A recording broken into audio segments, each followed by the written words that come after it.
अवां ॾिसी रहिया आहियो KTV वर्ल्ड ऑफ न्यूज़ यानी ख़बरुनि जी दुनिया। रते देरे खां पेश आहे KTV जी कल्चरल रिपोर्टर शाहीन सिंधीअ जी रिपोर्ट।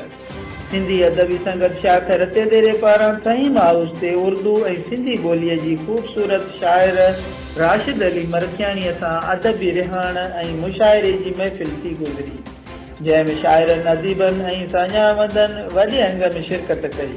उन मौक़े ते सदारती ख़िताब कंदे नाले वारे अवामी शाइर सावल मीराजी चयो त सिंधी अदबी संगत पारां तख़लीक़कारनि खे मंच तां ॾियण जो ख़ूबसूरत सिलसिलो जारी आहे।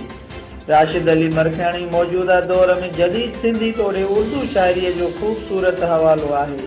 संदसि शाइरी फ़िक्र अंगेज़ आहे। नामवर कालम नवीस MB अबड़ो चयो त राशिद अली मरखियाणी इंसानी एहसासनि जज़्बनि ऐं उमंगुनि जो ख़ूबसूरत शाइर आहे। सिंधी अदबी संगत जे अॻूणी मरकज़ी जॉइंट सेक्रेटरी प्रोफेसर मलार सिंधीअ चयो त राशिद अली मरखियाणी उर्दू ऐं सिंधी ॿोलीअ जो मुल्की सतह जो शाइर आहे। हिन नंढी उमिरि में आला मयार जी शाइरी कई आहे। हू रते देरे जे ज़रखेज़ मिटीअ मां जनम वठंदड़ वॾो शाइर आहे। मूंखे हिन जी शाइरीअ ते प्यार थो अचे। नाले वारे तालीमी माहिर निशात साईं चयो त राशिद अली मरखियाणी गैर मामूली हैसियत रखंदड़ शाइर आहे। हिन मुख़्तसिर अरसे में शाइरीअ जे जहान में वॾो नालो कमायो आहे। बागी बलोच चयो त राशिद अली मरखियाणी जी शाइरी फनी तोड़ी फ़िक्री हवाले सां इंतिहाई पुख़्ती आहे।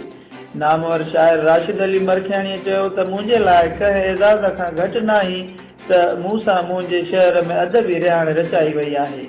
ख़ुशीअ जहिड़ी ॻाल्हि आहे त रते देरे में बहितरीन अदबी माहौल आहे। उन मौक़े ते मुशाइर ताक़ी अख्तियार, शर, मीर हसन मैसर, मजीद सिंधी, फयाज़ दहानी, राजा तहीम, किफ़ायत भुट्टो ऐं ॿियनि इंतिहाई ख़ूबसूरत ऐं फ़िक्र अंगेज़ शाइरी पेश कई।